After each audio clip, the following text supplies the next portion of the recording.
Guys, the leader of Iran is killed. Is it the fall of Iran or the beginning of World War III?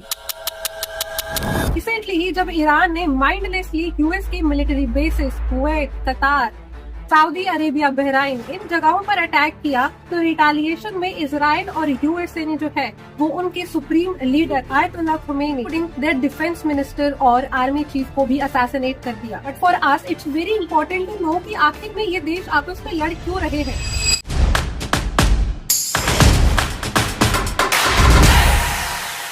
तो देखिए, ये सारे ही देश खिलाफ हैं किसके? ईरान के।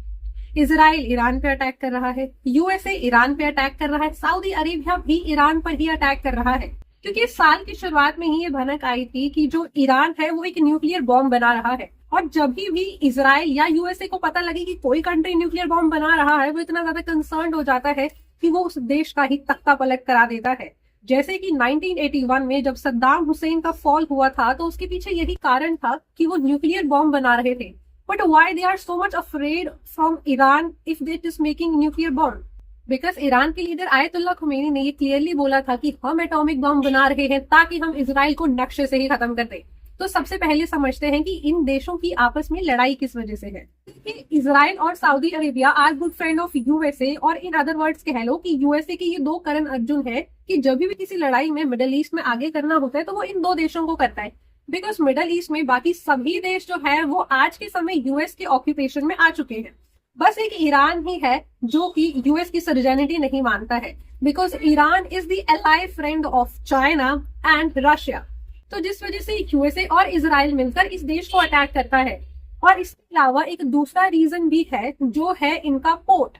तो ईरान जो है वो ऑक्यूपाई करता है गल्फ ऑफ पर्शिया को और स्ट्रेट ऑफ हॉर्मोज को। ये वो जगह है जहां से दुनिया का 40 to 50% ऑयल का ट्रेड होता है। इवन इंडिया भी ईरान से इसी स्ट्रेट के थ्रू ऑयल लेता है। और यूएसए की नजर है इस पोर्ट पे कि वो जल्दी से ही इसे ऑक्यूपाई करे और ईरान का पत्ता साफ कर दे। और USA with the help of Israel is trying to do this. तो ईरान को हराने के लिए उन्होंने सिस्टमैटिकली एक पॉलिसी सोची जो कि उन्होंने सीरिया के साथ अपनाई थी।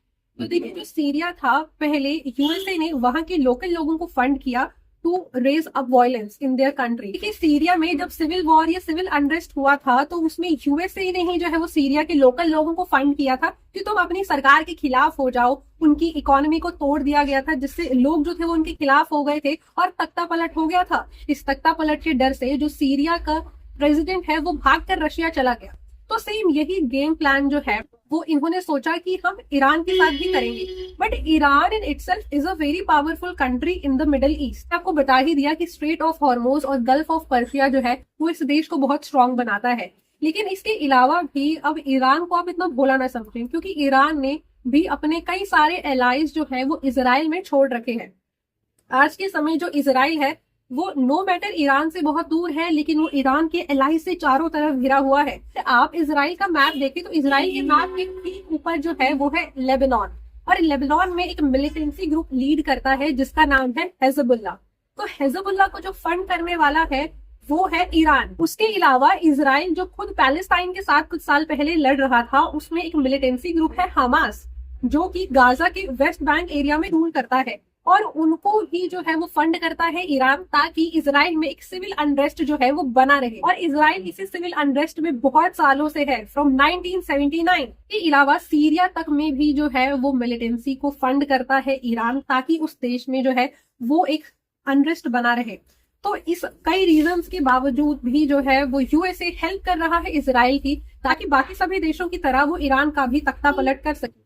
लेकिन ईरान जो है वो इतनी जल्दी हार मानने वाला नहीं है। बात ये सोचने वाली है कि ये सारे ही देश, चलो मिडिल ईस्ट का क्राइसिस है, आपस में लड़ रहे हैं, लेकिन इसमें यूएसए का क्या फायदा? तो देखिए, यूएसए आज के समय खुद को वर्ल्ड लीडर मानता है और उसका कंट्रोल है, और यूएसए चाहता है कि वो हर देश के ऊपर अपना कंट्रोल स्थापित करे। डोनाल्ड ट्रंप इज माइंडलेसली जो है वो किसी भी देश के ऊपर, जैसे कि वेनेजुएला हो गया, उनके प्रेसिडेंट को उठा के ले आए कि भाई वहां पे सरकार अच्छी नहीं चल रही थी और क्यूबा के थ्रू ये शायद हम पे अटैक करवा दे, इसलिए हमने उनके प्रेसिडेंट को उठा दिया।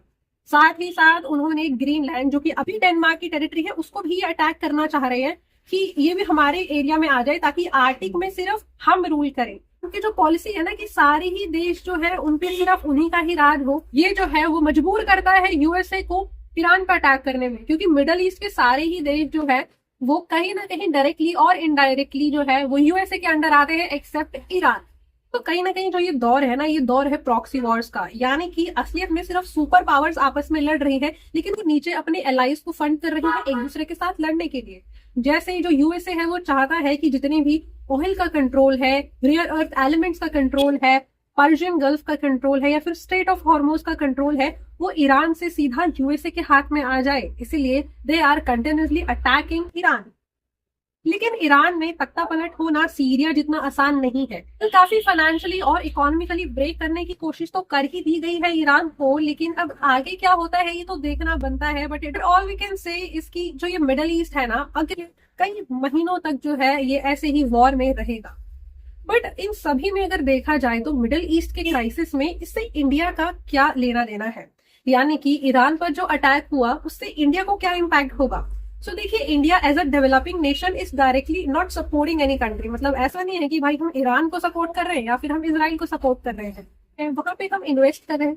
हम बस हर देश से अपने अच्छे रिलेशन बनाए हुए हैं, वहां पर इन्वेस्ट करते हैं ताकि हम जो है वो गिव एंड टेक का रिलेशन हर देश से रख सकें। ईरान पे अटैक होने से इसमें इंडिया को क्या नुकसान होगा? देखिए, अगर मैं इसमें इंडिया के स्टांस की बात करूं तो ईरान पे अटैक होने से इंडिया को बहुत ही भारी नुकसान होगा, क्योंकि इंडिया जो है उसका 40 to 50% जो ऑयल डिपेंडेंसी है हमारी वो ईरान पे है। ईरान भारत का सबसे नजदीकी देश है टेरिटरी वाइज देखा जाए, जो सबसे पहले इंडिया को ऑयल सप्लाई करता है। देखिए, ऑयल तो जो है वो हम रशिया से भी इंपोर्ट करते हैं, लेकिन रशिया ईरान के कंपैरिजन में इंडिया से बहुत ही ज्यादा दूर है। तो अगर अर्जेंसी में इंडिया को ऑयल की जरूरत होगी तो वो कहाँ से मिलेगा? ईरान से। लेकिन क्योंकि इस लड़ाई की वजह से ईरान ने जो पर्शियन गल्फ और स्ट्रेट ऑफ हॉर्मोज का इलाका है वो ब्लॉक कर रखा है, जिस वजह से इंडिया में ऑयल के प्राइस हाइक्स हो सकते हैं। और साथ ही साथ एक दूसरा बड़ा डर या फिर एक कारण है इंडिया का इन दोनों की लड़ाई में, जो कि है चाबहार पोर्ट। तो देखिए, ईरान में एक चाबहार पोर्ट बनाया गया है, ईरान में बनाया गया है with Iranian and Indian government cooperation. इसमें इंडिया का रोल इसलिए इम्पोर्टेंट है क्योंकि इस चाबहार पोर्ट से जो है हम डायरेक्टली नजर रख सकते हैं ग्वादर पोर्ट पे। अब बात यह है कि ये ग्वादर पोर्ट क्या है। तो देखिए, बेसिकली जो ग्वादर पोर्ट है ना, वो पाकिस्तान का एक पोर्ट है जो कि चाइना ने हेल्प किया था उसको बनाने में। अब हम ग्वादर पोर्ट पे नजर रख सकते थे चाबहार पोर्ट से कि क्या पाकिस्तान इन्फिल्ट्रेशन कर रहा है, क्या एक्टिविटीज है पाकिस्तान की। लेकिन इस वॉर की वजह से हमारी जो वहां से नजर है वो भी हट सकती है, which makes the stance of geopolitics even more verse.